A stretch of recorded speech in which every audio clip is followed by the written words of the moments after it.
நமக்கு black diagram குடுத்துட்டாங்க. Black diagram குடுத்துட்டு, இதுல ஒரு இன்புட் 0 அப்படின்னா, குளோஸ்ட் லூப் ட்ரான்ஸ்ஃபர் ஃபங்ஷன் என்ன அப்படின்னு கேட்டிருக்காங்க. இங்கே x1 அண்ட் x2 2 இன்புட் இருக்கு. இதுல x1 of s is equal to 0.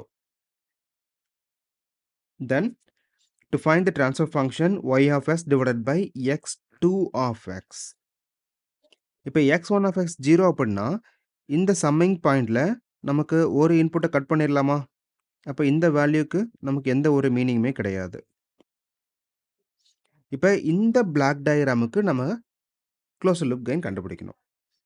So எப்பயும் போல தான் forward path divided by feedback. இப்ப நம்ம y of s divided by x2 of x is equal to நியூமரேட்டர்ல forward path gain divided by feedback gain value. இப்ப forward path gain அப்படிங்கிறப்ப x2 input, தென் இங்க இருந்து அவுட்புட் போகுதா? அப்ப பாத்ல ஒரே ஒரு பிளாக் மட்டும் தான் இருக்கு.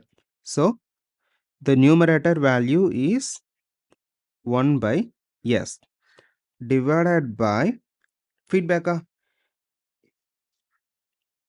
இப்போ இந்த டயகிராம்ல ஃபர்ஸ்ட் இன்புட் வருது, தென் மூவ் ஆயிட்டு இந்த பார்த்தா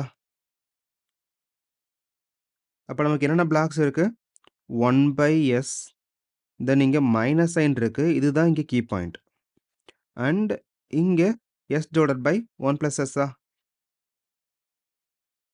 அப்போ நெகட்டிவ் ஃபீட்பேக் தான் ஆக்சுவல் மீனிங்கு.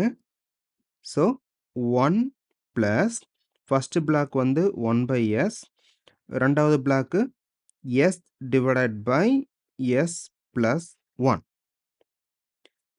இது ரெண்டையும் கேன்சல் பண்ணிடலாம். அப்போ ஃபர்தரா சிம்பிளிஃபை பண்ணோம்னா 1 by s divided by 1 plus 1 divided by s plus 1.